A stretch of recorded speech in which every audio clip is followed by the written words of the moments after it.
You know that speech was wasted. Yeah. I was wondering, was there a microphone on today? This is the first time we've now gone live. We're now live. So again, could I just remind folk about switching off any devices that will make a noise or interfere with the system? And we have a range of apologies from Cathal Hushin, Oliver McMull and Karen McKevitt. Reserved power pack. Are you recording in committee? We're much healthier on the other side. There's a better standard of health.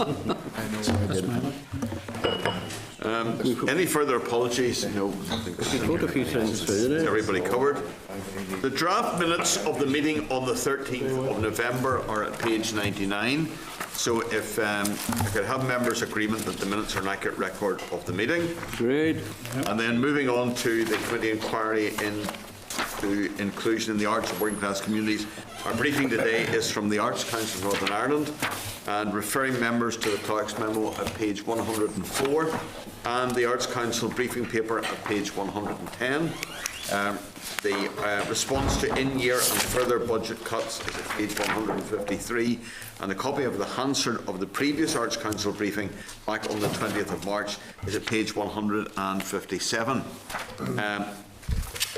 Thanks, Noreen and Lorraine, for coming. There's an apology from Roisin McDonough, who is unwell today, as are a number of members of our committee, as you can see as well. Feeling all right? Just about, yes. You don't need to put any barrier around it. It's not Ebola. No one to cope before the meeting's over, and everybody remains standing. Can I invite officials to make an opening statement, and thank you for coming. Thank you, Chairman. Over to yourself. Well, we thought it would be useful since we made our submission and obviously given changing financial climate, just to update the committee on where we are with our strategy and then the impact of the cuts and our approach to the funding round for next year, which understandably is going to be very challenging. So if you're content with that, that's what we would propose to set out, Chairman. So our strategy ambitions for the arts 2013 to 18 was published just in October, and that sets out the Arts Council development plan for the arts over the 5-year period. That was out to wide public consultation with the sector and through all of the equality screening processes and wider public consultation. And we're pleased now that it's published. I don't know if you had an opportunity to review it yet, but we have 3 themes: championing the arts, promoting access, and building a sustainable sector. And then flowing from that, we have 7 ambitions, which I'll just touch on very briefly. To make excellent art accessible to all. And obviously it's the Arts Council's job to invest in artistic excellence and present that work to as wide an audience as possible. Having said that, we do recognise the inequalities in access, especially amongst marginalised groups. And so what we want to do with our funded organisation is to continue targeted programmes and also the opportunities through technology. As we all know, changing radically how we both create and consume art, and there are obviously access opportunities through that route. We need to continue to support individual artists who create work of excellence, and I'm sure you would agree that our artists have brought us great distinction for such a small region as Northern Ireland, and we need critical platforms for them to be appreciated here and abroad. And our support for the Individual Artist Programme and indeed our Artist Career Enhancement Scheme programmes are essential for that, and that artists have told us that. That they need that continual professional development as well. So we want to be able to continue to invest in and nurture the talent that we have. And you all know the success stories. I was talking to Jimmy Nesbitt just on Monday, who started with the Ulster Youth Theatre, and what a wonderful acting career. And there's so many other examples, as well as our wonderful writers. We need to continue to core fund arts organisations. A strong infrastructure, of course, is essential for that public and community engagement in the arts. And the health and well-being of our key arts organisations and improving their long creative and financial future is essential, but it's particularly challenging in the current budgetary context. We want to help arts organisations to deliver benefits to our community. We do expect them, and we set targets indeed with our organisations to proactively engage with communities, which they do, and some of them do absolutely excellent work in that capacity. We want them to continue dedicated interventions and outreach activities beyond conventional spaces, and particularly in areas where we've been doing some really important work that addresses disability, intercultural diversity, older people and children and young people. Of course, sadly, when budgets are cut, many have to protect their core work, and the corollary of that is that often outreach suffers. But we will be talking to the sector in earnest about that and assessing their applications on that basis, because we still expect to see a level of engagement, of course, that is so important. We need to build more partnerships in the arts. We know they do contribute significantly to other areas of public life, and we want to develop that potential through further strategic partnerships with cultural tourism, for example, in education and learning, health, well-being and the economy. And then finally, to support skills development. Core business skills are more important than ever, and you'll know we work very closely with arts and business, who are a key partner in helping to bring mentoring and tailored programmes in fundraising and cultural leadership. We need to continue that. In fact, we need to do even more in that regard. But also, and we're very pleased with this development, we're establishing, in partnership with the Creative and Cultural Skills Council, 100 creative apprenticeships across Northern Ireland, and our target there is by 2016 to have those in place, as well as paid internships. And then finally, we recognise the huge voluntary contribution to the arts in Northern Ireland. It's a huge movement.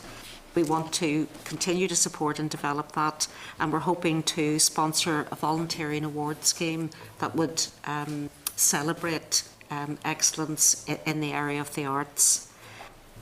So that's the ambition of the Council, clearly articulated, and a lot more detail in the full document. Turning then to the financial context for 15-16, and maybe just to give you a flavour of some of the high-level impacts of that. We've been directed to provide for a cut of 11.2 in baseline funding in 15-16. Our baseline for 14-15 is 12.3 million, so 11.2 of the baseline is 1.3 million pounds, almost 1.4 in fact, which we've been charged to find. The Arts Council is planning to implement those cuts through a combination of salaries within our own organisation, overheads, of course, where we can find those, and expenditure on the arts, because as you know, we're primarily a grant-giving body. 88% or so of our funding goes directly out to the sector in grants, so that is our largest area of expenditure. That's going to result in a reduction in both the level of service that the Arts Council provides to the arts sector, and obviously our grants to the arts organisations. That's just the reality. That, of course, is going to have a negative effect on both the development of the arts and the provision of the arts that we are then able to make available to the public. You'll be aware, Chairman, that some very high-profile organisations have already indicated that they can't maintain their present activities at existing funding levels. Further cuts may result in closure, and I really think that's what we're facing, and smaller organisations, of course, will be similarly affected. So by reducing expenditure in the arts, it's likely that some organisations will cease to operate, and I think that's the reality that we're facing. That, of course, will impact on some of our ambitions, some of the areas that I've just mentioned. The We know the arts have a significant impact on the work of other departments in relation to tourism, urban and rural regeneration and social cohesion, and will impact on initiatives that are designed to promote equality, tackle poverty and social inclusion. So we're very worried about that whole social agenda. We'll be facing cuts within the Arts Council staffing, and indeed have affected some already. But more importantly, there will be cuts within the arts sector.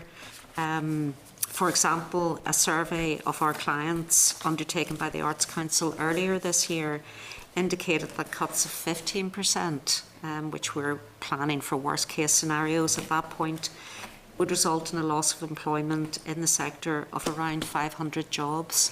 Now that includes artistic and core staff, but the way the sector is organised, they also employ a lot of casual staff, and so it's not just permanent but casual. A lot of people are involved in the arts, and through the organisations that we directly fund, which are 119, there's about 5,000 people employed, so that's quite a large percentage. Funding cuts, we fear, will also set back the ambitions to extend outreach work through innovative programmes, which will encourage work in rural areas and in areas of weak infrastructure, which again is a priority for us.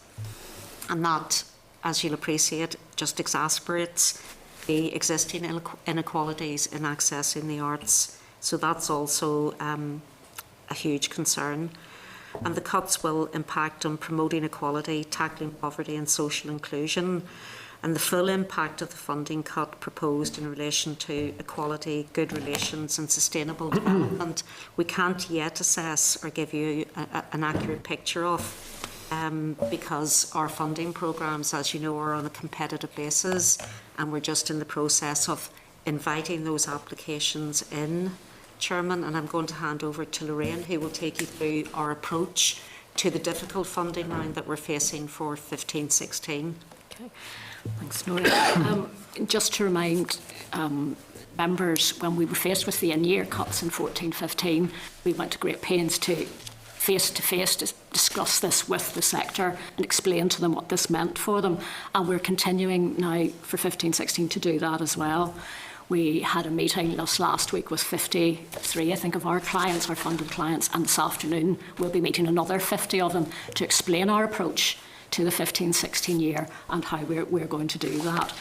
So in the in-year cuts, you remember, they only affected the Exchequer-funded clients, and we had to salami slice them because there was no other way to do that. The board of the council has taken the view that we will not be salami slicing as we move forward into 15-16. We'll be looking at the whole portfolio, whether they're Exchequer funded, whether they're lottery funded, and people will receive their awards based on the case that they make.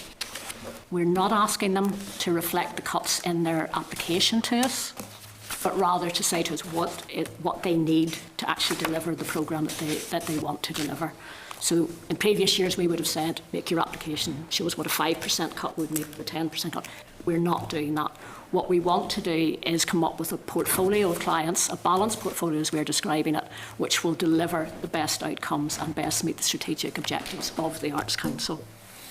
To say there will be no salami slicing at all, and I think that has been welcomed by the sector, and I think they feel we're recognising that each of them delivers in a different way, they each have different forms of working and ways of working, and that we will be certainly passing that on to our board, and they'll make the decisions based on that.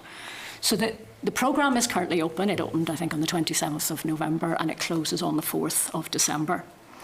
And what we have done that we haven't done in previous years is also explain to the sector very, very carefully in the guidance notes and in these public meetings how we will be assessing their application in great detail, whether they meet our essential criteria, which are the artistic quality, the public benefit, and whether they're sustainable and well governed, because that's really important, that they are financially sustainable and that they have correct governance procedures in place. But then we'll also be looking at the wider portfolio requirements, that we need to support a range of art forms. we need to keep that open. There has to be geographic spread, albeit we understand that most of the organisations are based in Belfast, it's a smaller extent in Derry, but we need to look at the spread of those organisations. We'll also be looking at the size and the type of them. Small, large, how key are they to the infrastructure? Some are umbrella organisations which provide services for others, and we need to look at the added value that they bring to the sector.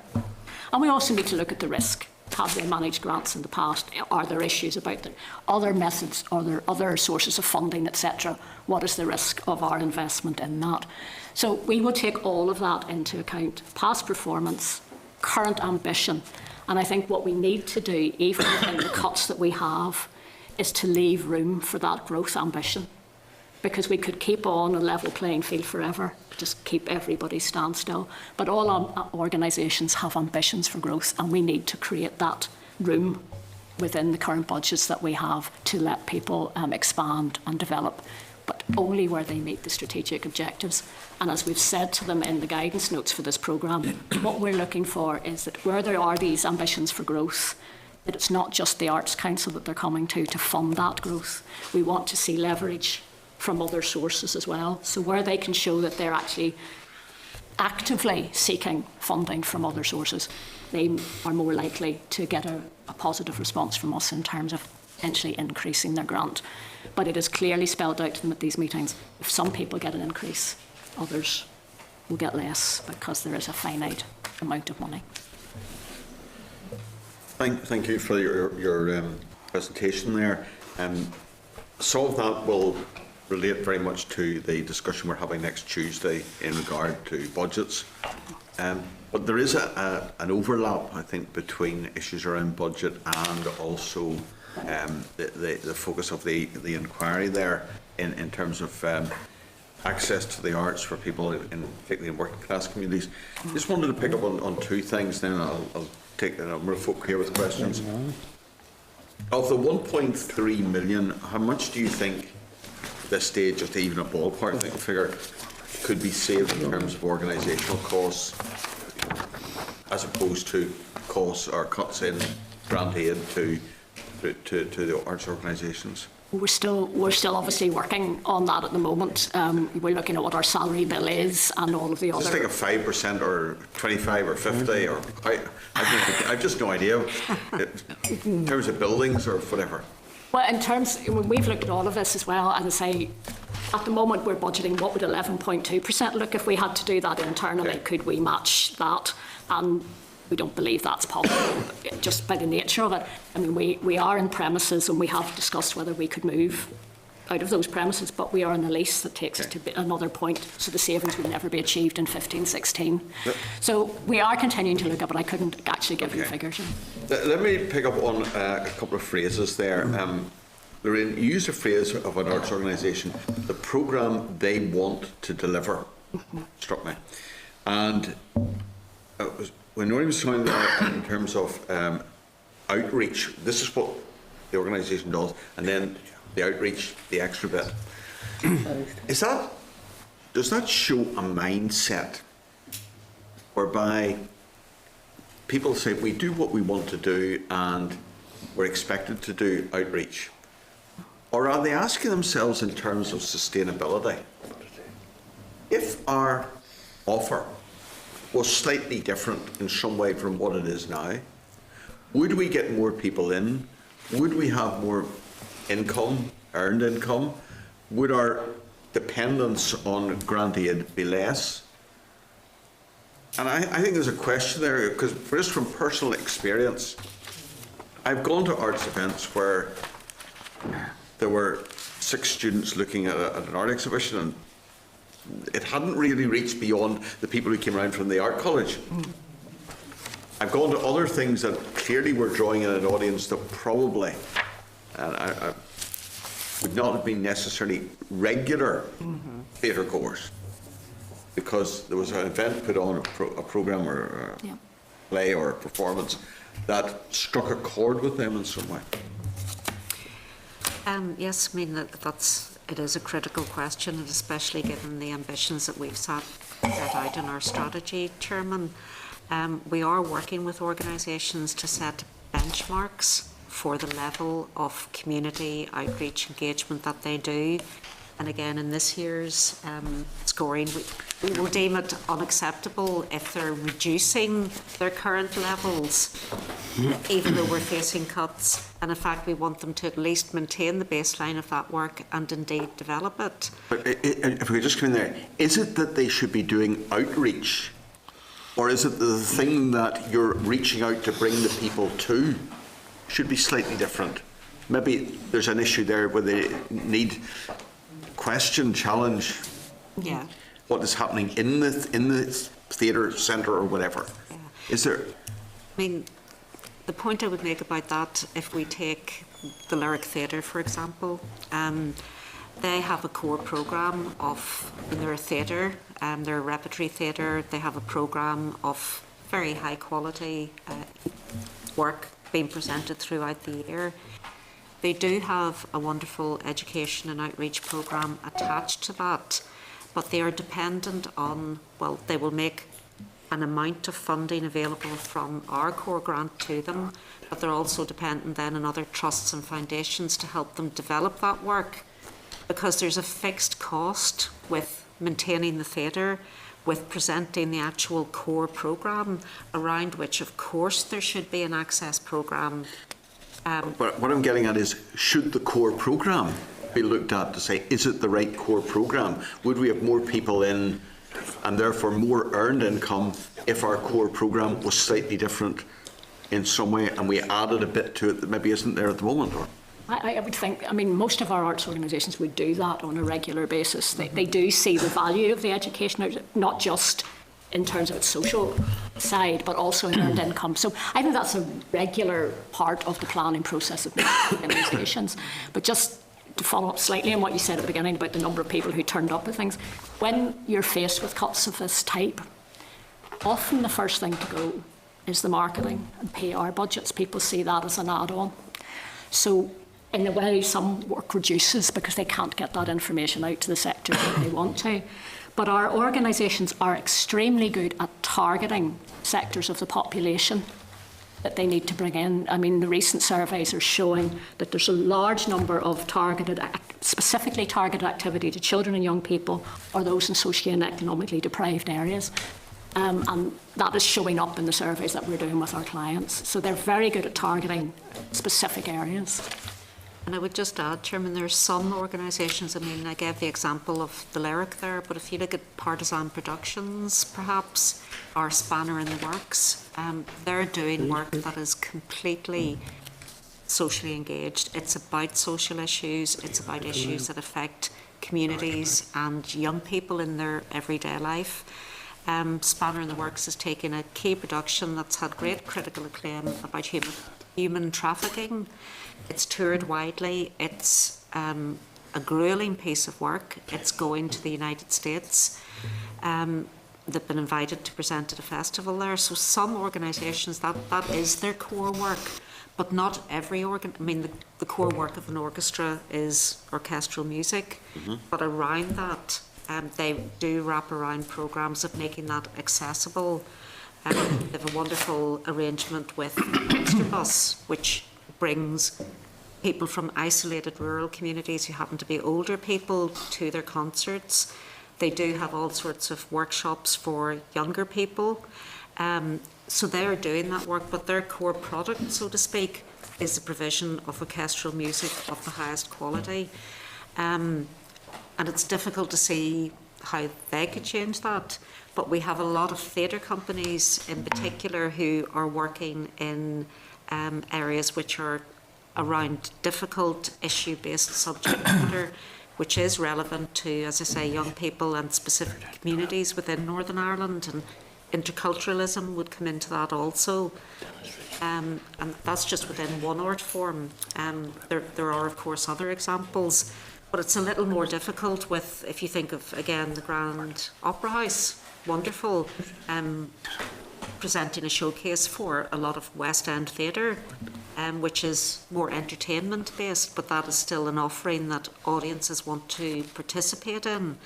But certainly when they had ballet and opera in, there are very extensive education programmes to bring young people through the whole process of presenting an opera, doing workshops and master classes, etc. So I don't think in some cases you can or should change the product, but there are some organisations who are totally engaged in work of a different nature. It's a conversation I think probably will continue, because I'm still not fully convinced that all of the organisations necessarily buy into that. I think there are issues around the content in some cases, that the choice of play or the choice of theme for an event doesn't strike a chord as it might with some community. First of all, William. Oh, thanks, Chair. Thank you both very much for your presentation. Can I ask you, in terms of the budget cuts,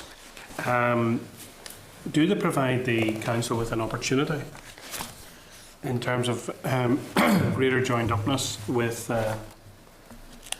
organisations or indeed local councils, particularly new councils with their bigger budgets because of the economies of scale and the bigger rate base that they have? Has the board discussed that? We have, William, and again in the strategy we have the ambition and see an opportunity indeed to work with the super councils in a more constructive way, and rather than previously trying to ensure that all 26 had maybe an arts and culture plan, we'll be talking about 11, and we want to help facilitate that. We already have a very good close working relationship with both Belfast and Derry, which may be less surprising, you know, given their scale, and they have been the largest councils. Having said that, Derry still doesn't have an arts and culture plan, but Belfast does have, and we have a joint chapter, and we have regular conversations about where we can share programming.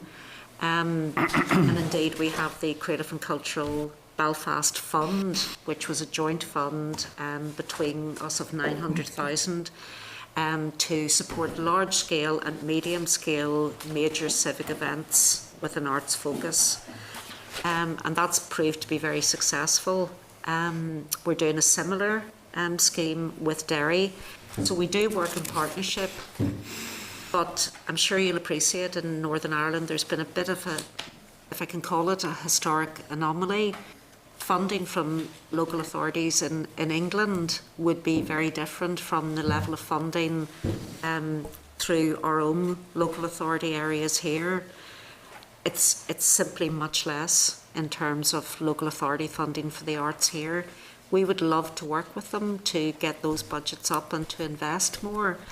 Because in reality what it means, especially in Belfast where we have a number of the large companies, and this is their base, in London, in some of the Manchester, etc., the local authority would be jointly sharing those costs.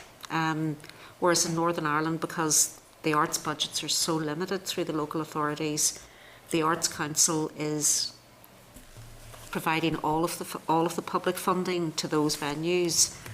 Again, the orchestra, a different model here. It's largely Belfast has taken the heavy lift in many things you're talking about, including the Ulster Orchestra.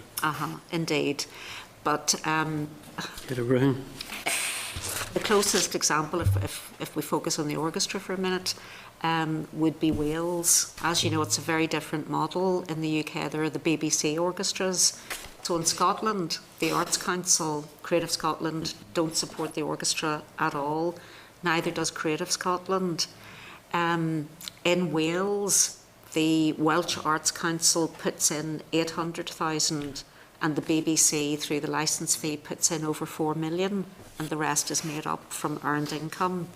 So we have a completely different model, and there will be local authority funding in there also of a much greater level. So in fact here we're a little bit of an anomaly because we have a different relationship with the BBC, and it's not a BBC orchestra, but the Arts Council has been the large scale funder. Yeah. In terms of the BBC, has the council or your board discussed with the BBC? We had Lord Hall here a few weeks ago, in front of the committee, a mention was made of the BBC, and largely what he was saying is that, you know, contributions from the BBC come because they're in terms of buying concerts, and obviously because of the other nations, the BBC is making such a heavy contribution to their orchestras, and because they are their BBC orchestras. Has it been explored? Has the council had conversations with the BBC about BBC Northern Ireland putting more into what effectively is Northern Ireland's orchestra, not Belfast? Yeah, absolutely. There's been a number of iterative meetings, and indeed our chairman met with Lord Hall as well. And we met last week with Peter Johnson. And really, it would seem the first opportunity for a review of the relationship would be the Charter Review in 2016. Although we have asked Peter Johnson again, as indeed has the department, if he could go back to the Director General to see if there was any leeway in year. But I think they feel that that's particularly difficult for them to try and make an increase in year. Okay. Can I ask you, in terms of you talked about lottery funding and how that's used to go out, and I think, Lorraine, you talked about exchequer funding and lottery funding. I understand lottery sales are down because they've put the price up, I think. Can I ask you, what are the implications, or are there implications? I mean, have you lost money from the National Lottery? No, we haven't actually lost it. We obviously lost it during the Olympics when we were top sliced, and actually in year we just had what we would describe as a windfall because we got £400,000 back unexpectedly as a result of money left over from the Olympics. But the current forecasts that we're receiving show a very, very slight increase in lottery funding over the next 4 years. So we're not expecting a decrease in that side. And finally, can I ask you, in terms of, Lorraine, you were talking about balance.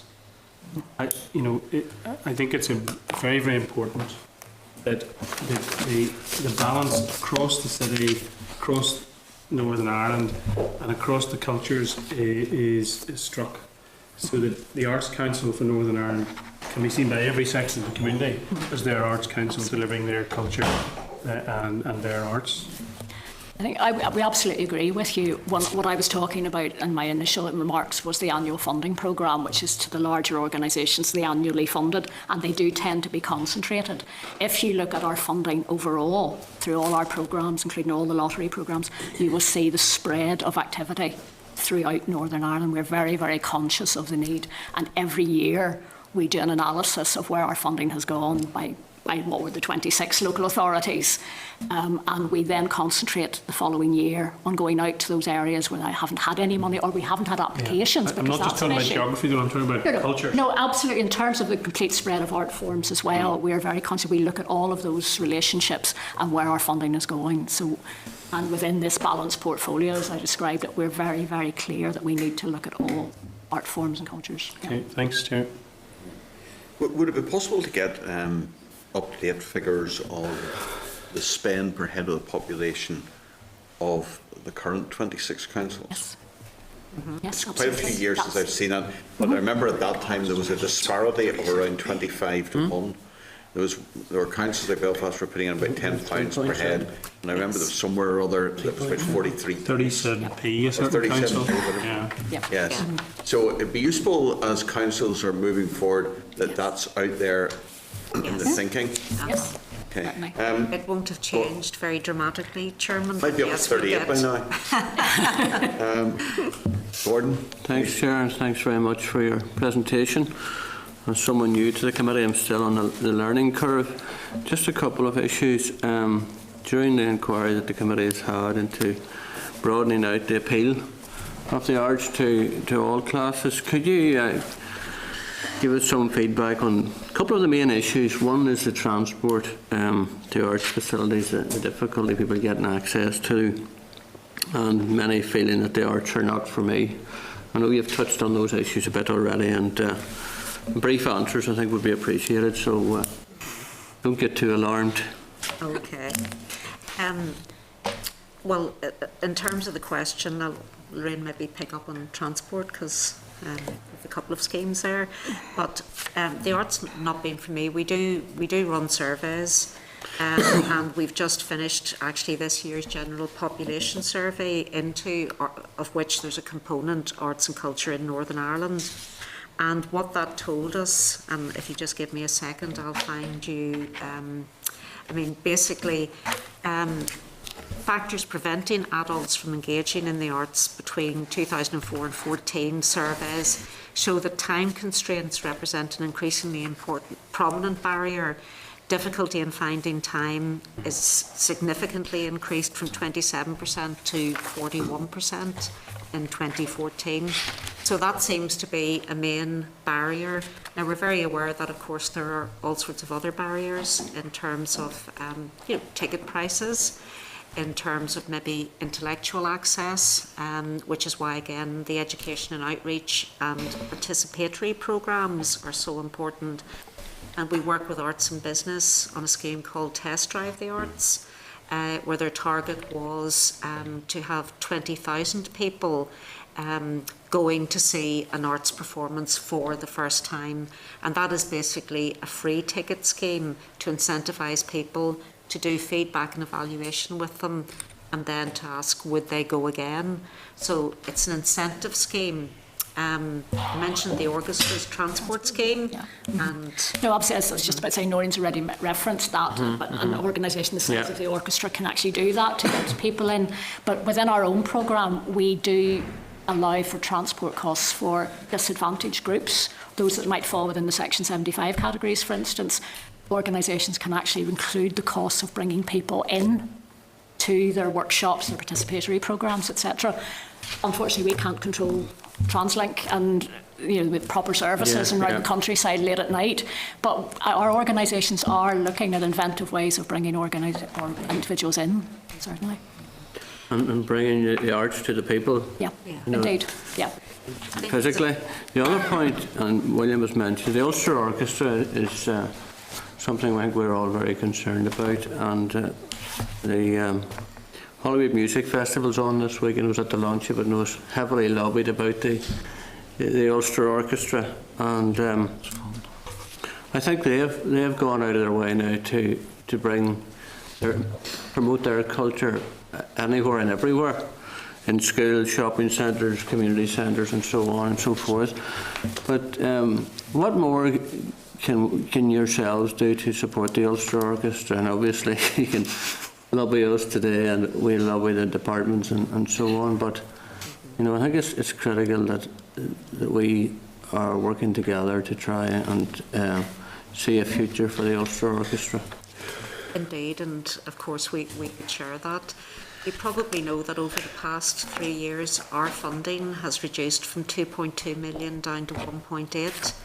That was a planned reduction with the Ulster Orchestra, with incremental, so that's a 15% reduction, because we simply couldn't continue to sustain the orchestra at that level. And I've given you some examples of how models work differently. We would be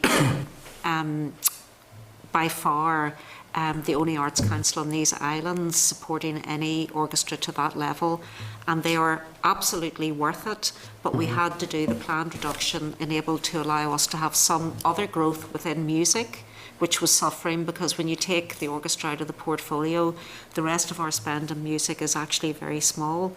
Now, the orchestra is critical. It provides a huge service. It brings very high standards of professional music making and teaching, and indeed employment across Northern Ireland. But we did set them that agenda, and unfortunately over the past 3 years, given economic climate, etc., they have simply found it very difficult to, number one, bridge that gap, but number two, to get to the next stage of their development. Basically, an orchestra of that scale needs about £4 million to run per year. Not all of that from the public purse, but actually their earned income will be somewhere around between 600,000 and 700,000. So the rest has to come really from the public purse if we want an orchestra, a symphony orchestra. And that's the challenge. And the challenge is making up the gap. They have the immediate problem, which has been very much in the public domain. By the 15th of December, they have to decide if they are a going concern, and they feel 500,000 immediate one-off payment in order to allow them to continue as a going concern. But then going forward, given the reduction that we've passed on, and given the reduction in real terms from the BBC, because they had cuts as well through Radio 3, but in Northern Ireland they didn't pass on the full scale of those cuts, very conscious of the delicate funding relationship. But really going forward, the orchestra will require approximately another £800,000. City Council, we know the request is in, and I think Shadow Council is meeting on the 5th of December to determine whether it can and how much it might be able to bring to the £500,000 question. But then I think the question about the future sustainability of the orchestra is one for the wider executive, and certainly one that the Minister is very conscious of, and we're meeting the orchestra today. We'll be giving a further update to the department as soon as we have that meeting.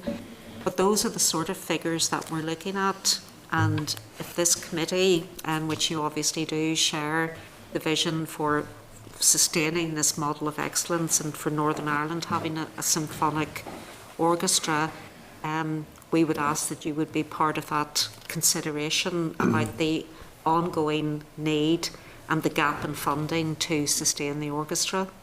I'm just thinking there, from what you were saying about the orchestra, if the BBC centrally in London, setting aside the Northern Ireland budget, the central budget, if they were commissioning work from the Ulster Orchestra to the same level as Wales, you're probably talking of an extra £2 million coming into the budget of the Ulster Orchestra. That's £2 million that would solve their problems. It would also mean that, as you say, you're sustaining them at a higher level than other arts councils. You would have money free to support other art forms. And the fact is, all of us in Northern Ireland, at least most of us anyway, are paying our television licence for the BBC the same as everyone else in the UK, and we're entitled to the same standard of service. And I think the challenge is there not to wait until 2016. We should be getting that now. So there is a pressure, a London-centric view of the world that dominates a lot of institutions is not a good way for the United Kingdom or an organisation that's spread across the United Kingdom, for them to operate. Okay. So we wouldn't disagree, Chairman, and again, if this committee can help with that discussion to BBC, that would be very helpful. I think there is a recognition locally, of course, of the importance and the very high quality product that they do get. But really, it's they put in 640,000. I mean, that's on the record, so it's a relatively small investment. Basil? Thank you, Chair. So, I was going to say the BBC thing, this thing about Peter Johnson saying things were difficult in year, it seems to me that you're unduly sympathetic to him. I didn't intend to give that impression. I was just stating the fact from a recent meeting. Sorry, Basil, I think it's important to draw the distinction between what Northern Ireland, of the bit of the BBC, puts in. This is money that should be coming from the London bit of the BBC. Absolutely. Yeah. I just think that there is an issue. You know, if we were, the trouble is we've got two conversations which overlap. One is the thematic that we're looking at, the working class inclusion bit, and the other is there's actually a crisis as well. So I suppose the argument I would like to hear made is, do we really need to have a participatory arts programme, or can we rely upon the emerging technologies, large screen televisions showing symphony orchestras or cinemas or things like that, or more popular culture? Are we trying to push water uphill? I don't think so. That would be my personal opinion. I think it's wonderful as those initiatives are, and opera in the park and indeed opera in the cinema. Wonderful that we can all access that high quality, but there's nothing that can replace live performance. And for me personally, that would really be detrimental to the performing arts and the future of live music. Why is that a problem? It's experiential. I think actually being part of an audience together in that shared environment, hearing the music firsthand, seeing the musicians at work, being able to appreciate more, the skill that's involved in that, and that shared experience, which can be a very emotional experience. I think live performance. So if you were taking it separately to things like choirs, that it gets really difficult to get choirs together now. People won't sing in church or whatever. It's even difficult. But there is no shortage of participants or funding for the really top national choirs. If any like. And so there is a model that we are now moving to. It seems to be that the public demand only the very, very best, and that the way that you get that is through recordings or whatever. And I'm not sure that we have won the argument, other than to say that, well, you personally, or maybe myself personally, believes that there is no compelling evidence that going to the theatre it gets a sort of a sea change in people's attitude, or is there? I mean, how do we substantiate what we've just been saying here, that it's a good thing if you turn up and see it in person? I mean, there would be evidence and surveys, and you might recall Fergal Sharkey was the music guru or the music champion for DCMS, and his whole remit was to preserve the future of live music. So there certainly would be evidence there, but I mean, things like that are more longitudinal, and developed audience surveys, taking people's opinion, getting those testimonials. We've many testimonials, and indeed, I'm sure all 10,000 people who've signed up to Save the Ulster Orchestra campaign would be able to give testimonials about why they want to go and hear and experience. So just explain to me item 215 of your submission here, which says that 40.7 million went on the top 20 most deprived super output areas, which represents 74% of all funding awarded over the period. And you also say an even larger proportion of Exchequer funding went to extremely disadvantaged communities at 79%. So, on the face of it, you couldn't be doing much more to engage with working class communities. And I think our point is, with the cuts that we're facing, those impressive figures, and they are, and we're pleased with those figures, and we have retested them through this year's RFO survey, which is still showing very high percentage of engagement in deprived communities. I think our point is that that's under threat and could be eroded.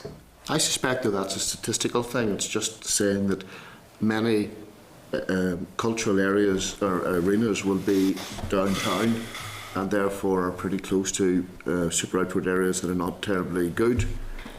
I'm not, or good's maybe the wrong word, but challenged. Yeah, see, that is geographically based. That's the location, and we fully accept that that figure is showing this is the location of those venues, as you say, that might be in deprived areas. But there's also figures to show the level of engagement by people from deprived areas at those venues, which is quite impressive. Well, I just think, and I saw some of the issues come back further down, but I just think that there is an issue where we have to talk about the real amount of money that we are talking about in engagement with people that are not traditionally engaged, and if that is the right way to go about things. And if I could just bring you to another figure that struck out, you mentioned, I think, that your per capita expenditure is £6.83 or something like that. Is that? That's right, yeah. Sounds Yeah. right. How does that compare to other regions in the United Kingdom or the Republic of Ireland? Well, we've stopped doing the per capita comparison because the funding mix across other regions has become much more complex. For example, in Scotland, the executive core funds some of the major institutions. NI's or Scottish Creative Scotland pick up some of that as well. So it's very difficult to calibrate which figures you actually include in that, and each region has different ways of doing that. But I think this is a job that you should be doing. We got a presentation earlier. I don't know what the figures are from our research people. I'm sure they'll be happy to share it with you. But they sent a screen that's a chart that says Northern Ireland's per capita expenditure was £7.20, but they said that Scotland was £14.03, and actually said Ireland was £10 and England and Wales were almost £12. So somebody's not making the argument for arts in Northern Ireland on the basis of these figures. Yeah, we were asked by DCAL not to do the per capita figures on that basis because they felt they were... Who asked you that? It was an instruction from the department. I mean, in previous years, we would have come to the committee and accepted with the comparative figures.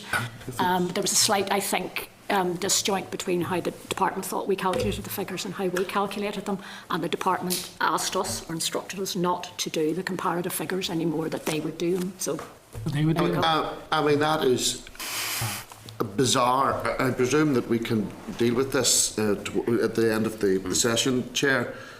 I mean, I would like to see whatever written stuff. I've never heard such nonsense in my life.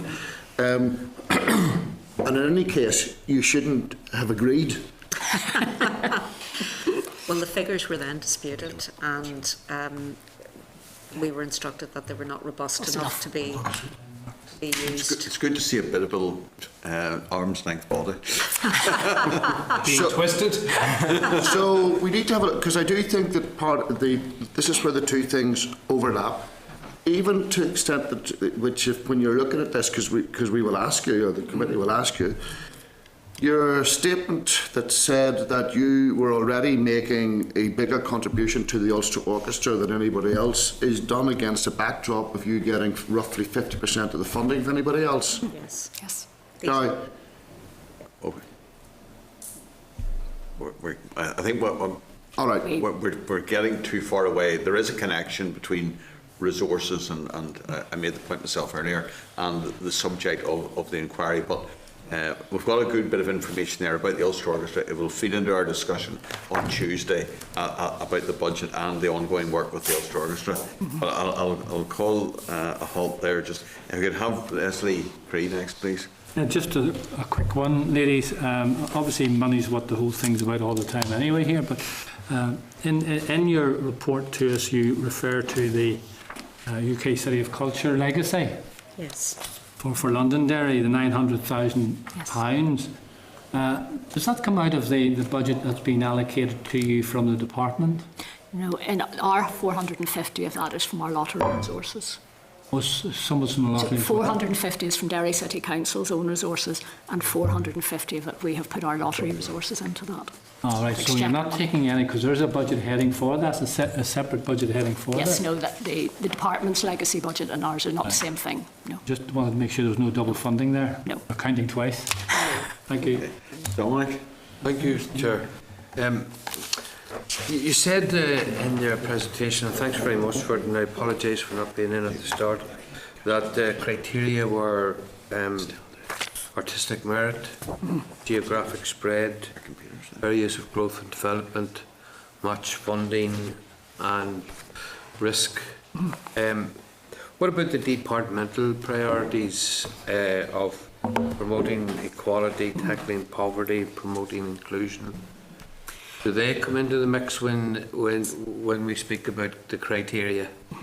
They do, Dominic, and we worked very closely with the department in the articulation of the 5-year plan through various drafts, and the Minister's priorities, because she has signed off the strategy, are well articulated to her satisfaction within the strategy, and our clients have to tell us how they help us meet our strategy, and in particular in terms of community engagement and the other areas which we mentioned.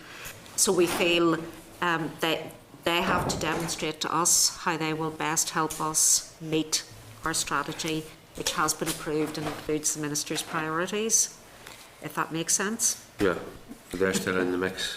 Yeah. Yes. Right. You said that the cuts will hit hard in areas, in rural areas where there's weak arts infrastructure, and that will exacerbate an already unequal situation. So should you not include the rural element in the criteria as well? Well, we will look at geographic spread, and it is our job to try and balance provision across Northern Ireland.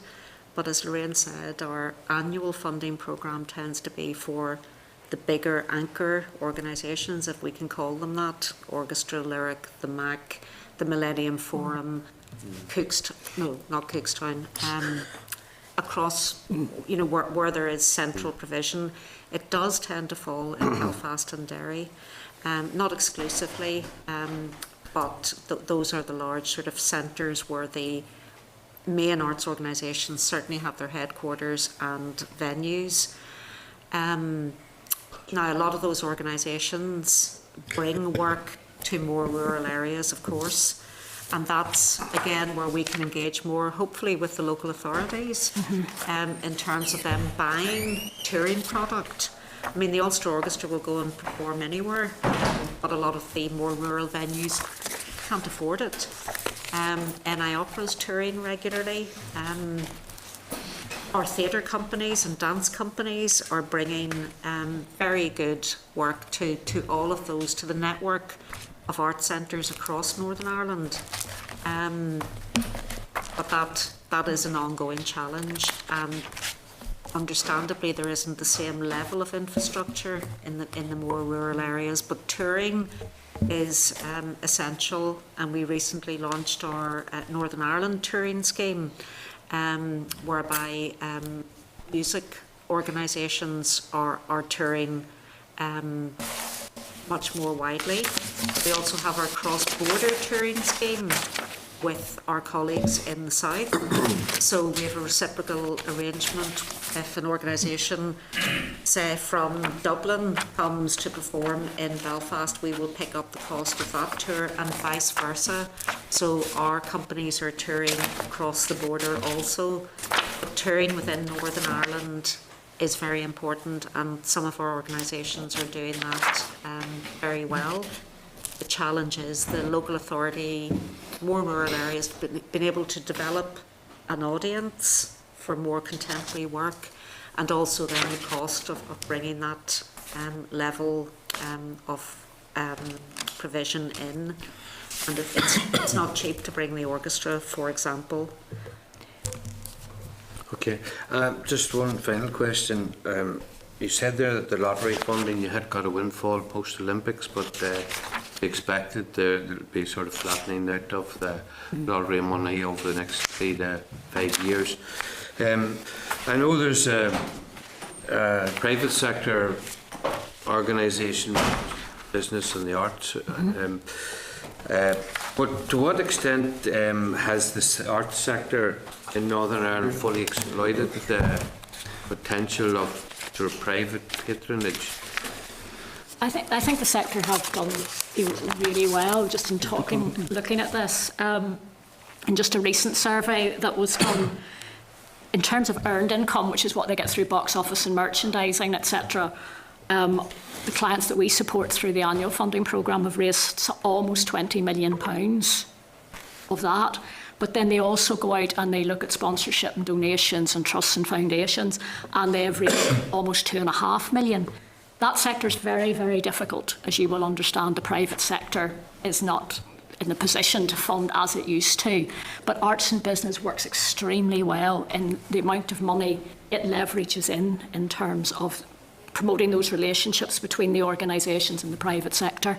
And there are figures on the leverage that they have. I just don't have them with me at the moment. So we're at this sort of capacity at Yeah, the moment. I mean, it's really difficult at the point to find sponsorship. But, I mean, we're very keen to encourage the trusts and foundations applications. We think potentially there's a little bit more on that side than private sector sponsorship. Okay, thank you very much. Thank you, Chair. Yeah, I think we've covered all the questions there that members had, and again, thank you then for coming and for your insights into the arts today. Thank you. Thank you.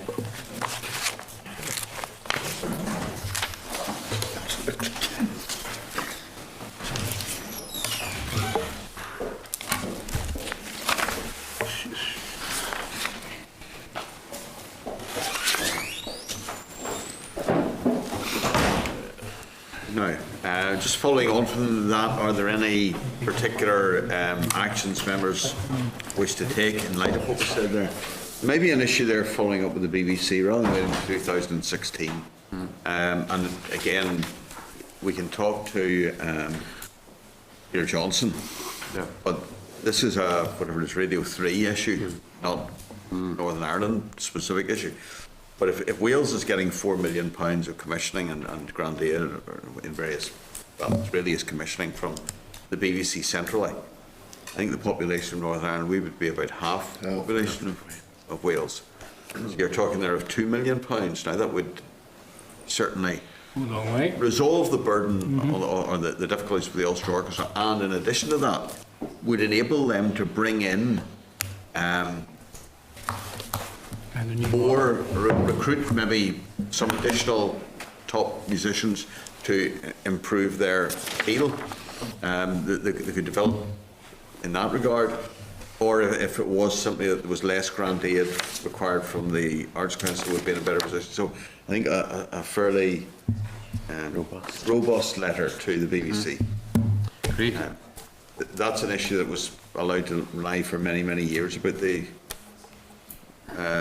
relationship of the BBC with the Ulster Orchestra, and long before our time, I'm sure. Okay. Great. Matters arising then, could I refer you to the Chair. I'm sorry. Are you going to inquire from the department about this thing? Don't look at the per capita expenditure anymore. We can. I think part of it, it's a bit like an issue that comes up a little bit later in the agenda, where if you look at comparative spend between Ulster Scots language and Irish language, very difficult because there are all these other pots of money that come in from the side. So, for example, there was money set aside after Hillsborough for capital work for Irish language centres. In the same way as they said there about Scotland, because I remember going over to meeting Creative Scotland some years ago. She's right, the Scottish Executive took certain things out. Creative Scotland then refocused, transformed itself from the Arts Council of Scotland into Creative Scotland, changed its focus. How much money goes in from local government as well? Comparisons are not always terribly clear or level or accurate. But certainly, yes, we can find out more as to when and how and the background to that, yes, certainly. This was mentioned earlier, I think she said, or William said, 37 pence. Comparisons between local authorities are quite disconcerting, and it shows some again, it's back to this issue, I think, of some communities place a higher value on the arts than others and feel a stronger affinity with the arts than others. And why is that? Well, it's also, Chairman, because I think a lot of the councillors will see the council as providing frontline services in the arts are additions or luxuries, really, and Yes. not frontline services. I think that's part of the issue. But you end up in a situation where in Belfast the city is paying for it. Whatever people come from. Subsidising it, because it's the interesting thing, that's when you talk about the lyric. We were both on the council chair when that decision was made, and I wasn't comfortable with the decision because I didn't think it would actually benefit people who live in places like Ballymurphy, Ballymacat, or Ballygamartin. But the truth of the matter is that when you look at it, the theatres in Belfast are not just providing for the ratepayer in Belfast, they're largely providing for the ratepayer in the satellite towns Not at around all. Belfast as well. Not at all. It's true, but I'll also say to you that one of the things that Belfast City Traders say, that if you look at the rates that you take from the city centre and how much of that money is actually spent on the peripheral areas as far as they're concerned, like places like Ballymurphy or whatever, they're going, you know, what's all that about? We want more spent in the centre. I just think a capital city, a city centre, a capital city should be a cultural hub as well as an economic hub. So whilst I would take your argument, I'm just saying I would be more supportive of bringing it through. What I don't like to hear, what you were saying about other councils or people that are able to, even councils that are quite close, because remember I was a Lisburn city councillor, that somehow don't pull their weight in these things. I think that's important, that you shouldn't be left to do it on your own.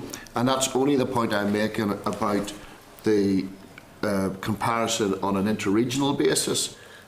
I just think that we have, the big theme is there is too much of our cultural or arts heritage lobbed into London. Whether you're talking BBC or museums or anything else, and that part of being part of a bigger thing is that you dish out more money, not on a strict per capita basis, but you should actually be getting more money from the centre, not less, to tie us all together. Yeah, that's certainly true as regards museums as well. If you look at military museums and naval museums, all the focus is in the southeast.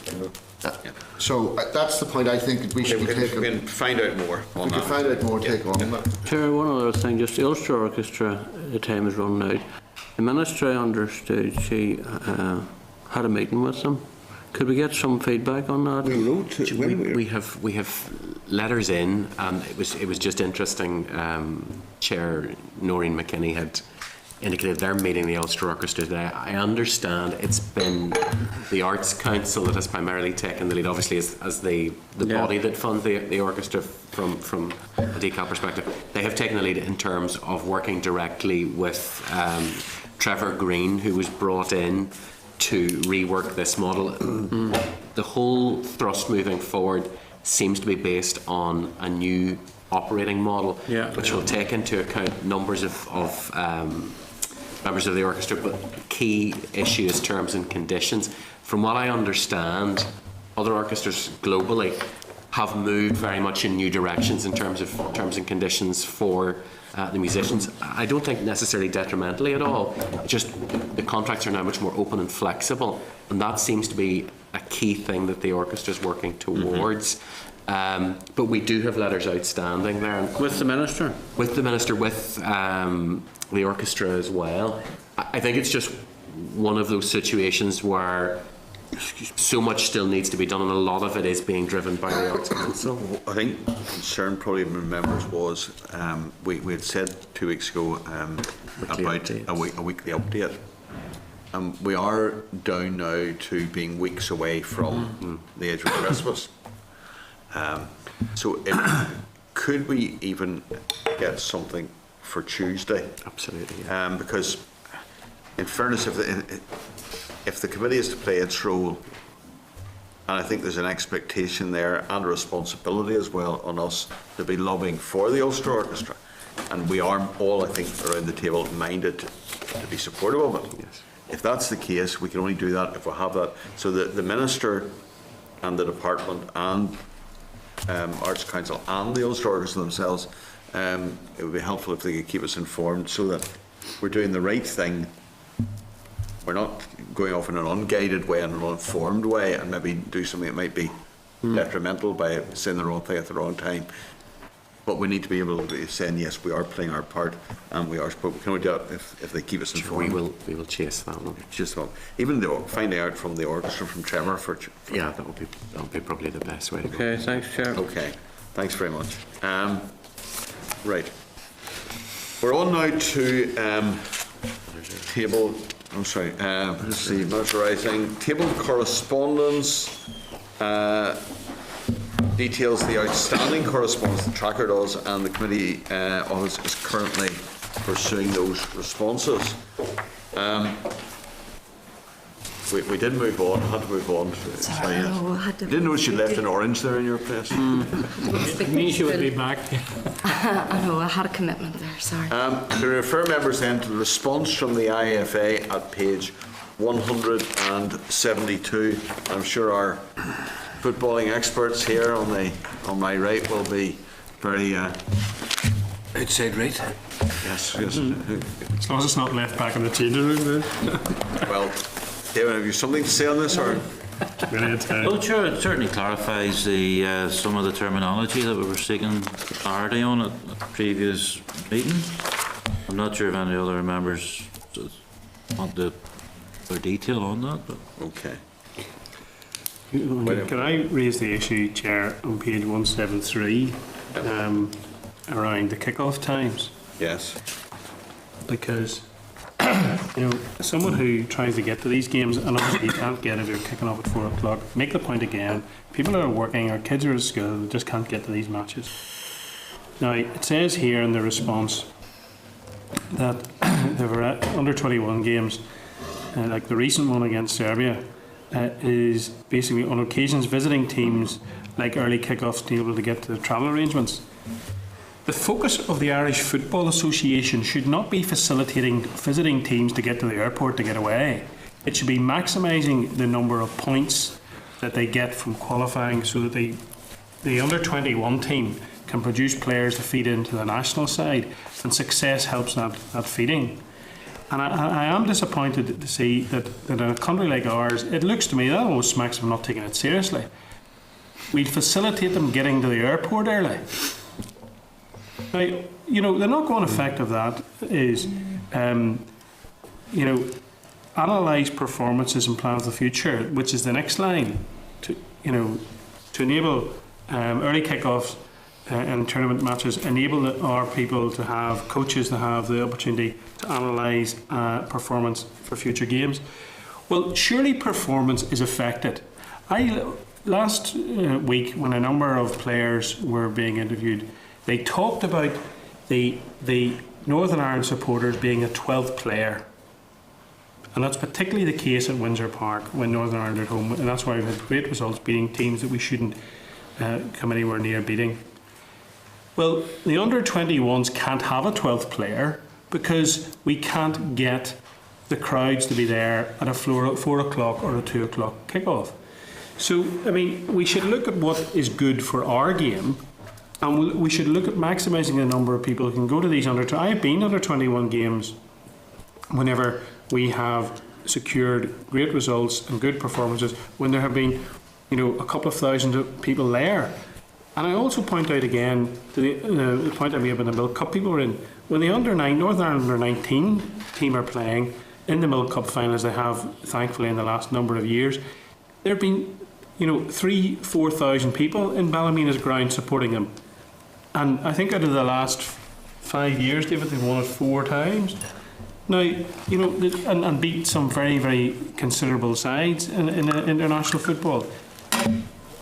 I think this is frankly a lamentable response, and it shows, quite honestly, they're not taking this seriously. And I feel for the under-21 players, and I feel for those involved in the under-21 set up from the manager or coach down, because we're clearly more focused on making sure that the foreign team can get to the airport to get away home as quickly as possible than actually delivering success on the pitch. It's interesting that in the letter, apart from the issue of UEFA saying games have to kick off simultaneously, which is a bit bizarre as to why that is, but we shouldn't necessarily expect a lot of rationale from that organisation, I suppose. But Chair, but the key, sorry, just the other 2 points then are, you then move down to, it's the visiting team issue that's the next one. And whether they're right or not about the coaches, that's bottom. So they're actually putting the interests of visiting teams ahead of Northern Absolutely. Ireland supporters and Northern Ireland Yeah. team. And you see, Chair, if the UEFA thing's right, why do you need to have the second and third point? It's a nonsense. Yeah, Kevin? the UEFA thing would be right to a certain degree, but it's only where there's a competition to see who's going to top the group. Yeah. Teams will kick off that round of matches at the same time so that nobody will have an advantage over another. That doesn't happen in the general group matches. It only happens potentially quite near the end and basically the final round of matches. So it might or might not have applied with the Serbia game. Well, I think we I think bottom the of the Serbian group. game did, and that's why Okay. it's quoted. They probably couldn't quote too many more in that category. Well, now that we've got the expertise of the two regular attenders, could we draft up a letter and write back to them on that? Yeah. Chair, just Yes, one other thing in relation to designated venues. Bangor Football Club at Landyboy Park are keen to get involved, obviously, in the stadia funding. They've had initial discussions about it, and my good friend David down there has given me some information on it, but they're not listed under designated venues. And it's something that alarms me, but maybe... Right, David, explain. Sure, the designated venues were decided by government in relation to health and safety. Paul Scott was tasked by government to identify stadia in Northern Ireland which could accommodate 5,000 people at a squeeze, probably. They then became the designated, because at that stage Bangor hadn't the full ground opened up, there was no way Bangor was anywhere near the 5,000, so they didn't get designated. That list has been in place for some time now, but it's actually passed through legislation. I think it probably maybe, I don't know who was Minister at the time, but certainly there was 30 stadia in Northern Ireland altogether. There was 14 Gaelic, 14 soccer, 1 Ravenhill rugby and Derry City made up the 30 designated grounds for Northern Ireland. That's basically in statute. And I know Paul Scott at some stage was trying to make some amendments to that, but it really hasn't came back to government again. So it's not just somebody in an office making that up. There was quite a bit of work and then to find out which grounds and capacities were the upper level in Northern Ireland. Just as designated days could change as the word was on, Yeah. designated grounds might also. Yep. That would need to be through Sport NI, the health and safety, and Paul Scott. There's a combination of people there who need to be maybe Is lobbied this about in that. legislation or is it in some outworking of legislation? Probably the outworkings of legislation. So need to check find that out and what it we'll is. find out about that and see what. Yeah, yeah. There's bound to be some review mechanism. Yeah, Right. if Bangor promoted, for example, Bangor would not be able to play their games. Aye, on their own Well, they ground. could, they definitely could. Dungannon and Distillery and others have participated in the Premier League without being a designated ground. You open it up for Bangor now, don't forget now you'll be lobbied by Well, that's all right. Dungannon, Distillery and others who aren't on that list. There's quite a few not on the list, Oh, right. but it doesn't stop you playing in the Premier League. It's just a matter that under certain legislations it's quite cumbersome anybody who's on a designated list because you have a vast amount of legislation to comply with through health and safety, and the clubs have to recognise that and know what they have to put in place once they're on that designated list. And some clubs have found it quite cumbersome in the past and difficult to comply with what they have to do on match days. Okay, sorry, Bassman, yeah. Just on the substance of the letter, though, well, did this not come about because the Milk Cup people were concerned with Coleraine and whatever, and then there was worries about slippage of capital expenditure because of planning constraints in other disciplines, and that what we were hopeful was that there would be some plans available that could take up any capital that became available. I mean, I thought that's what we were starting at, and the letter, it actually states in this that they just hope that everybody will make their own application. So, it will be offered as challenge funds with member leagues or clubs making their applications, which are independent. I don't think we've got anybody making any strategic move to say, here is the shovel-ready plan so that you can take this capital when it becomes available. That's really what I wanted to find out in the series. Chair, again, just the Northern Ireland Football League, which sits separate from the IFA, have engaged a private consultant who has now turned around the 42 league grounds, including Bangor, to get them. Is that the gentleman from Copious? That's it. Yes, yeah. So there is work ongoing out there. Would be good I think feedback. probably all the confusion about, well, one of the points of the confusion against everybody is nobody knows when the money is coming. Isn't it in the next Like CSR. CSR, which is what, 16 to 20, is that correct? Or? That is how it was to be on the assumption, of course, that Casement moved ahead. Yes.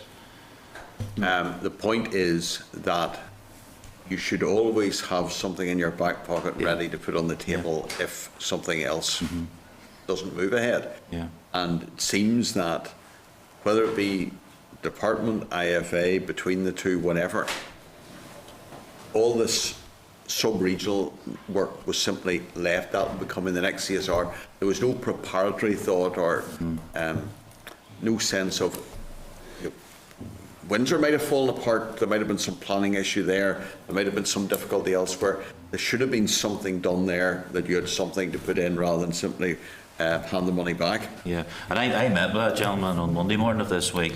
Is that David McStravick? Yep, it is. And he's engaged by NIFL, who are carrying out the work that you've just explained, Chair, in relation to trying to be shovel ready for the 42 Irish League clubs at this stage. But that's what we need. We're in agreement here. But that's what we've got to get to. Even the earlier point when we were talking about finance in another session, one of the issues that's come up is that we've got the, what do you call them again, Leslie? These capital transfer things. Financial Transactions capital. That's it. FTC. We've 30 million odd, but we Allocated. cannot find anything to spend them on. And I'm just saying, well, if there was, if capital seems to be less of a problem for us than revenue. Yeah. Is financial transactions, is that not money that has to be eventually repaid? Or equity. It has to be either loan or equity into a private sector, but that is in keeping with the executive's programme for government. Local stadia are in line with, we've said it's in our whatever. I'm just saying that there's a source of capital that we can't find. And as Leslie said earlier on in the meeting, Chair, the only reason why we're able to spend any of these things that we got in the first place is because the UU told us they were moving from Jordanstown to Belfast. We didn't ask them to, they just did and said, oh, by the way, here's some money. I'm just cautious because that's a wider thing than... Oh, yeah, but the point that we are in agreement on, I'll try and keep on that point, is that you should always have something in your back pocket because there's slippage in capital. Yes.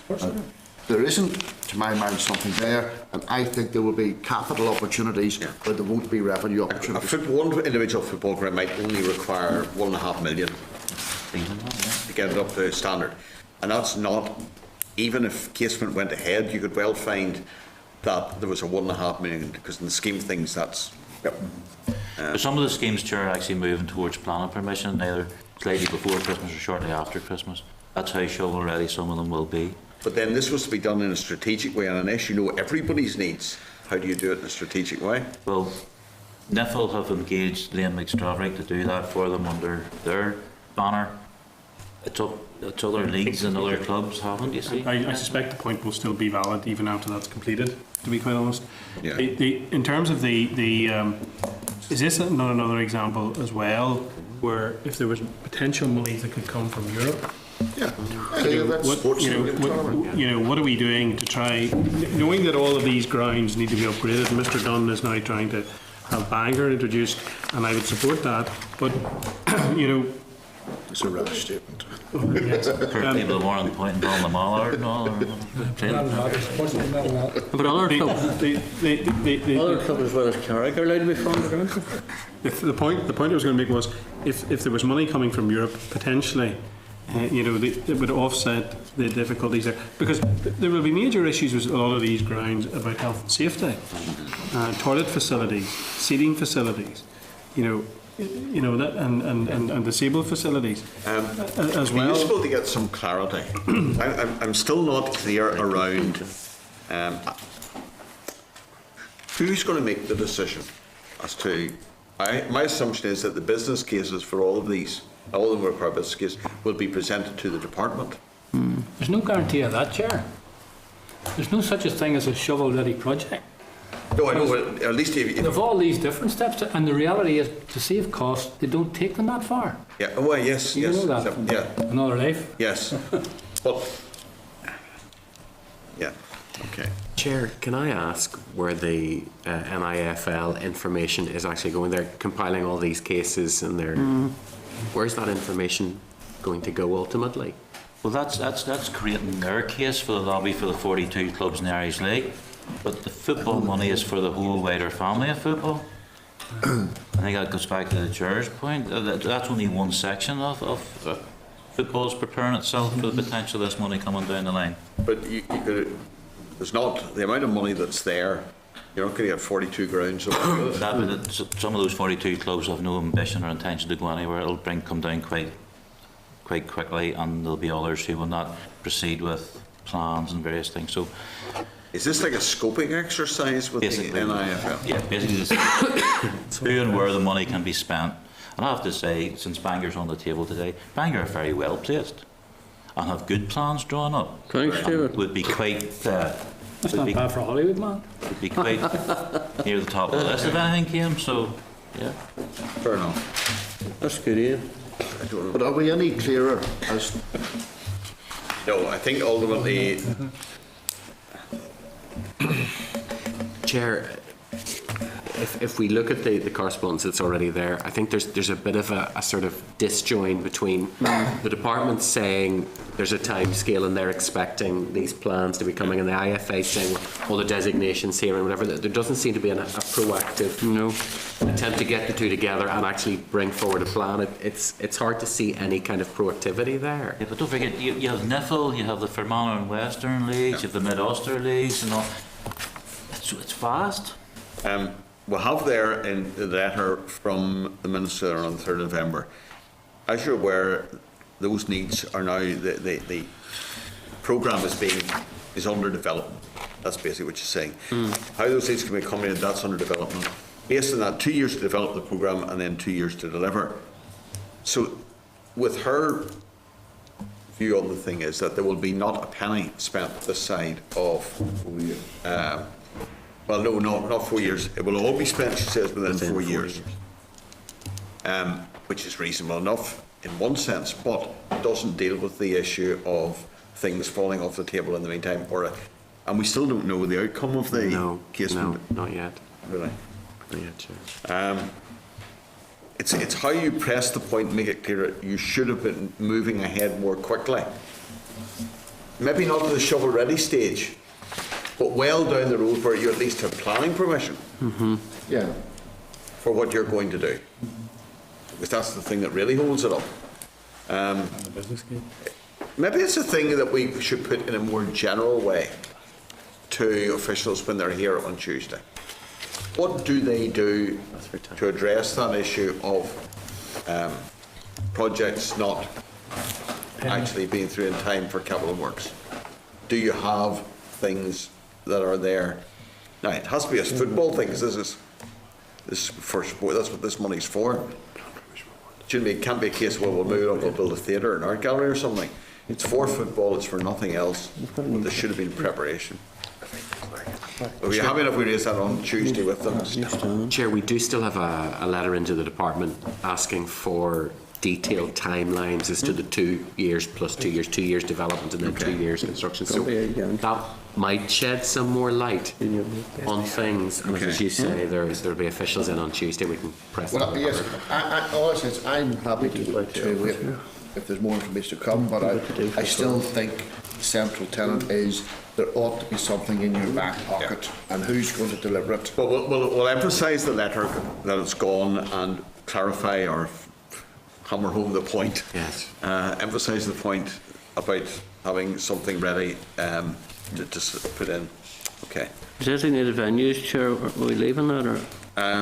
We'll ask Chair, for some we're looking at the clarification on that. legal position in terms Find of out what is that that Right. in Is it statute or is is it it- outworkings of statute? So That'll we do, need to thank pin you. down how that works. If we want to change, we need to find out who we go to get it changed, Yes. don't we? Is that the bottom line, yeah?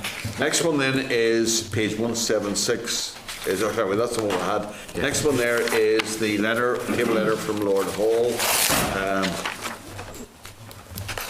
regarding his recent visit, and met with him, discussed the possibilities for the BBC and so on. Are members content to note at this stage? We will be starting some more detailed work on the BBC Charter renewal in the new year. Good show. Then correspondence, page 180 is the next one there. Upcoming consultations. How do you wish to be consulted? Okay. And a list of the policies, the screening policies then on 182. There are 5 details. There are 5 policies that will run between October and March. Great. And again, if you notice there, as was pointed out by Peter, it says arts strategy rather than, as it originally said, arts and culture strategy. Can we add some clarification? Maybe you get that on Tuesday again. That's basically what, on those consultation documents, it just refers to an art strategy, whereas the budget consultation document, it says arts and culture. I think that's the key thing, and I think from the earlier discussion, members are very supportive of the more expansive strategy, so we'll express a letter quickly to the department on that one. They're careful, a bit more expansive though, because you'll also note in that the sub-regional stadium programme, which they're looking to be a little bit more expansive on. That they're looking to do it not just for football, but now they're going to bring in GAA and rugby into that. What was the designated?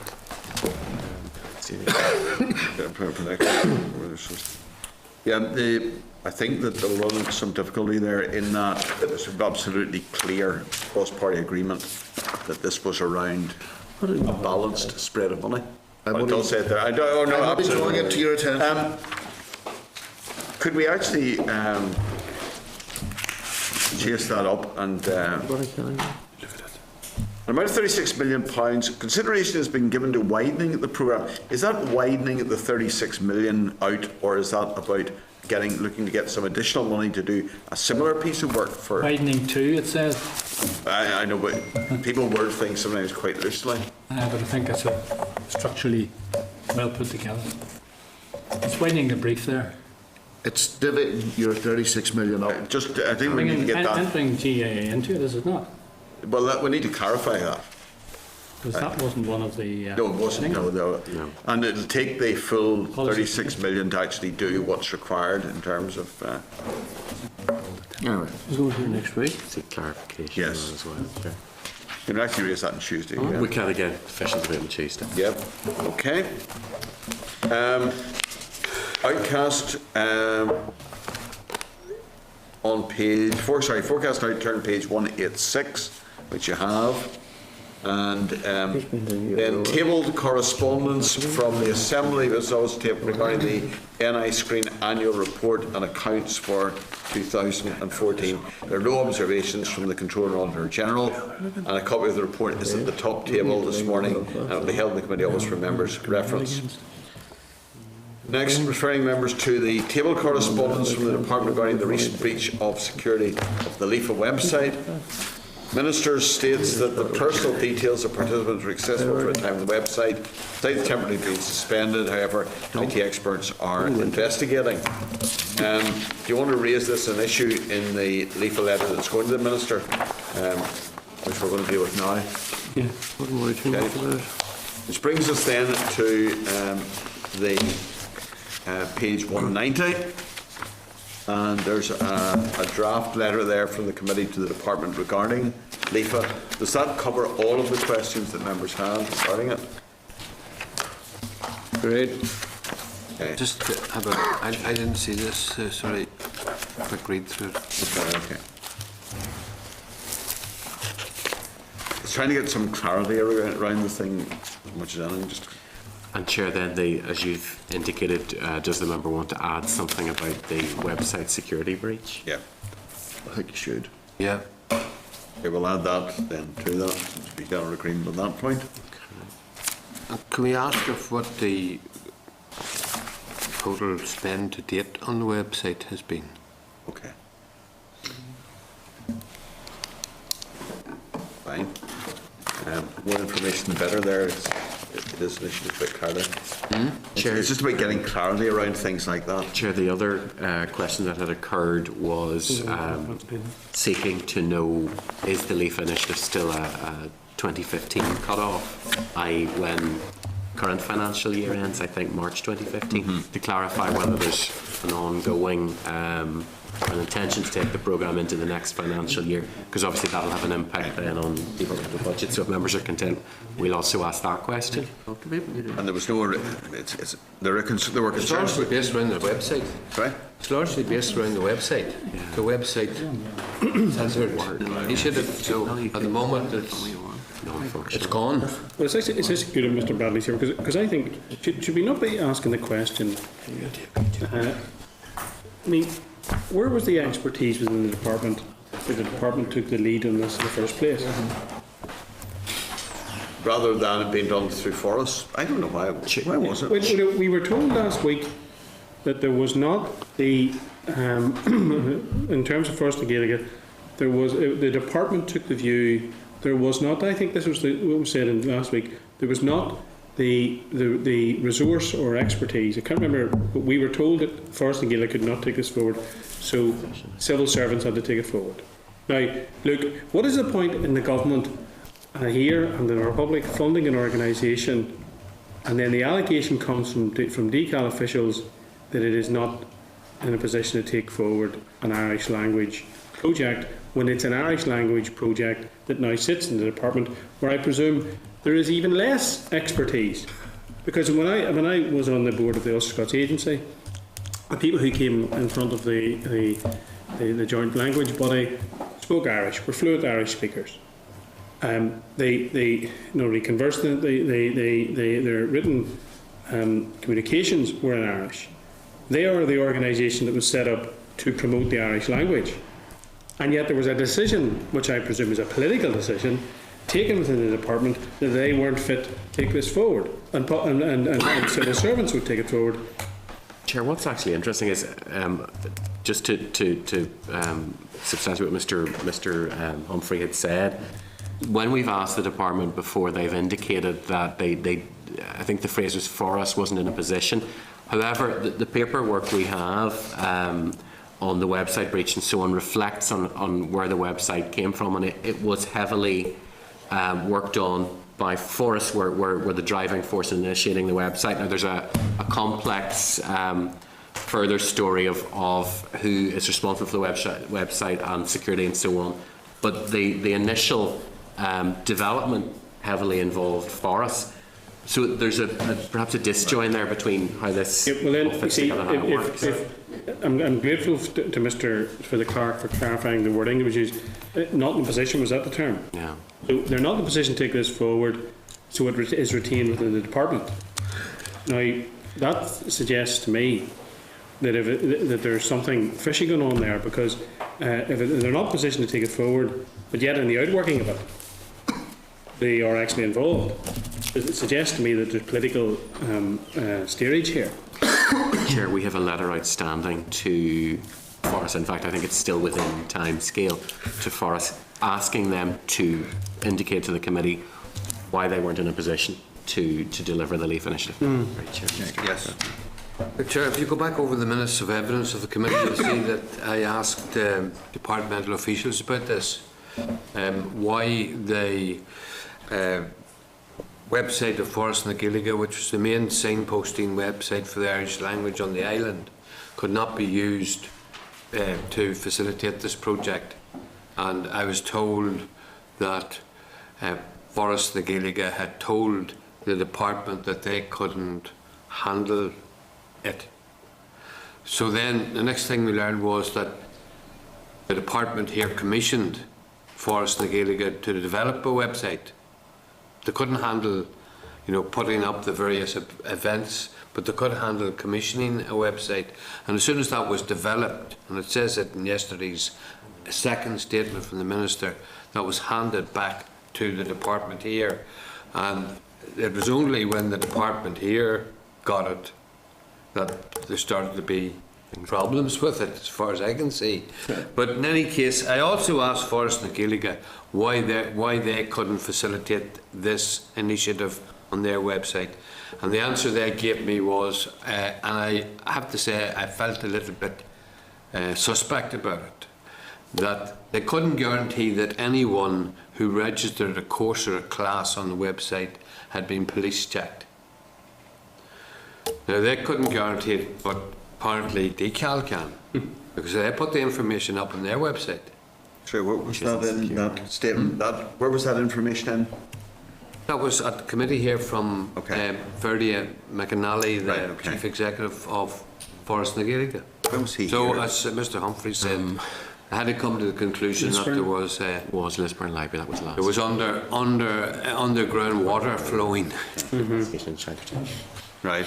The other difficulty is, of course, if, and I'm not an Irish language expert and never claim to be, but if you wanted this to be far-reaching to the Irish language community, if you put it into the hands of Forest na Gaeilge, then it would transcend the border. By keeping it in the Decal department, it's a Northern Ireland project. That's largely true, I think, yeah. That's probably true. But, I mean, I think if you look at the total spend on it now, it's around $500,000. And yet there was no original business case. This No, no is budget. business case by business case by business case. The website itself, I think, is hovering now around 150, 160,000. Could we? That's, you see, I remember being told, before, going back a couple of years when I first came onto this committee, when this project was launched, that there was no budget for it. And that's denied now. Chair, it's been done on a business case by business case basis. We've never had an budget envelope. But there must be something there, I would have thought, within the protocols of government procedure and treasury spend and all the rest of these rules and regulations. There must be something in there that raises serious questions. It seems to be about a thing done being done on that way.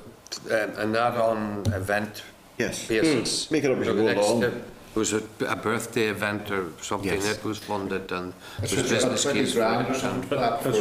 They got 20 grand or something for that. But There was an open checkbook for that. yes, it's a pet project of a minister who That's exactly right. simply avoids having to produce a business case by doing the thing in an incremental way. It reminds me of the school where there was a figure set and you had to get the thing out to tender if it was over a certain amount, so everybody broke it down into, you paint one classroom, that's a contract, that classroom gets done, that's another contract. You simply break it down. And they've avoided producing a business case and having it scrutinised by operating in what is, in my view, a disingenuous way. Now, how do we pursue this?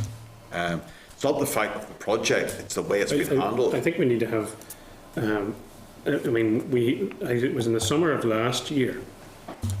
The meeting was held in Lisburn Library, if I'm right, was the last time we had Fernie McNally in front of this. Yeah. February 2013. Yeah.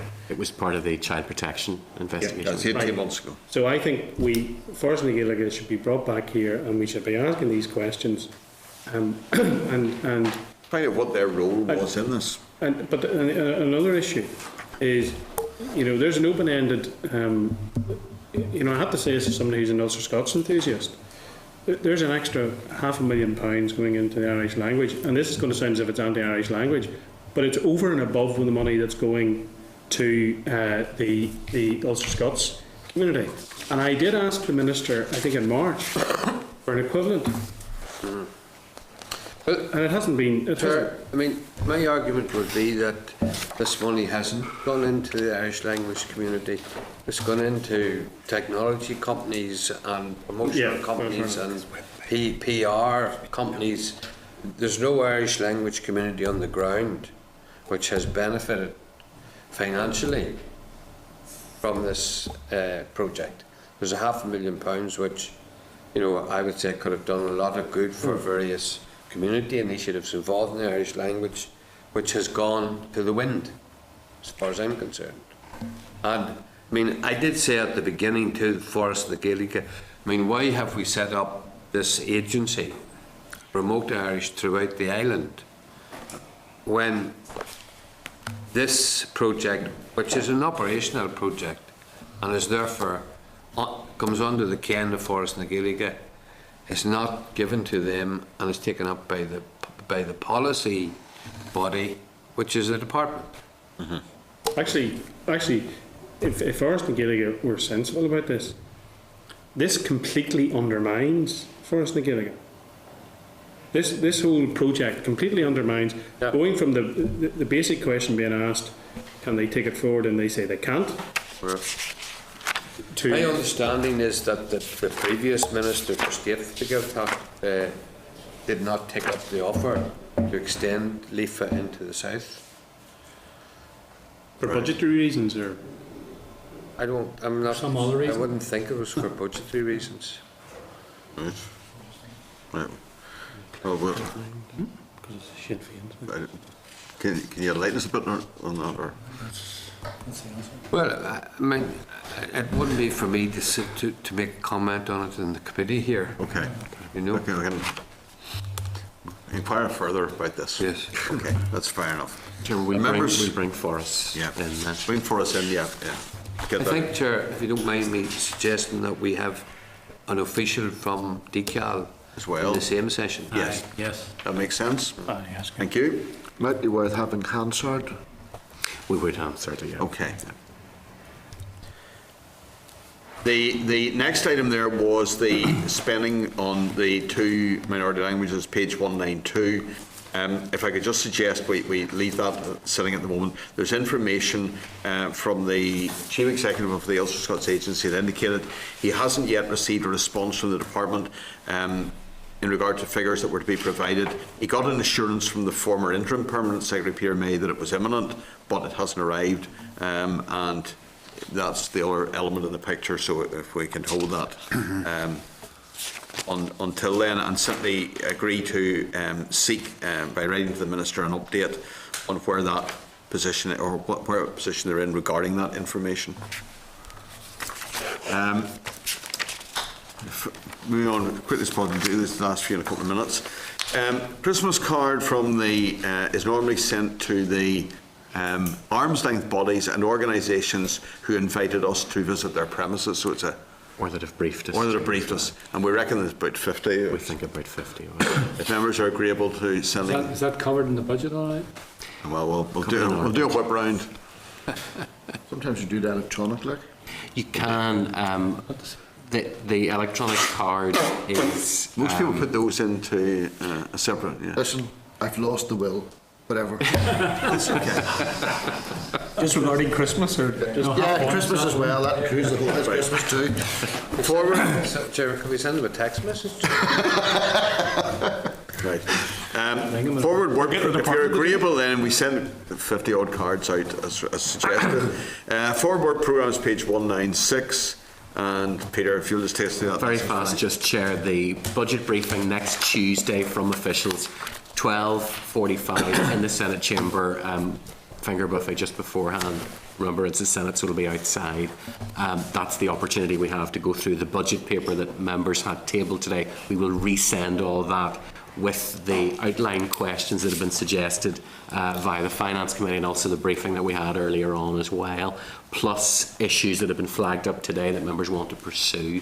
The other quick ones are, members are obviously cognizant of the fact we displaced 2 briefings today to make way for the budget scrutiny. Those have been rearranged for our Linen Hall visit, Linen Hall Library visit on the 15th of January. They were more than generous in accepting that. And our meeting then on Next week is next Tuesday. Spectrum Centre. And then next Thursday. Next Thursday, Spectrum Centre. Okay, folks. Chair, could I just raise another issue? This tabled letter in relation to the Ulster Scots Hub. Yeah, we've a special one on Tuesday. Special on Tuesday in the Senate, then Thursday the normal meeting would be in the Spectrum Spectrum Centre. Centre. Yeah, sorry. We Go ahead. email Well, out. I just, it's next Thursday, and I would have been keen to go to that, but it's just arrived in. We've got it today. Like I'm sure everybody's the same. My diary will be filled up a couple of weeks for it. There's no way I can get to that. I mean, for the department to write to us and give us a week's notice. Electronically, You know. as well, late yesterday afternoon. So it's not something that's been sitting around. It only arrived. Did literally arrived yesterday afternoon. Yes. You wish to do anything about it, or are you just noting it? Well, I just think, came to the department, so I assume the delay is the department's not the Ulster Scots agencies or the community network, you know. But can I propose then, because I'll not be able to get to it, and apologise to them formally. Okay. But could I then suggest that this committee has a further future meeting in the not too distant future in this new hub, so we can get to see it, so that those of us who can't get on Thursday night will have an opportunity to see it. Absolutely. That's grand, thank you. That's us from To adjourn. lunchtime. Major. Ireland Assembly Committee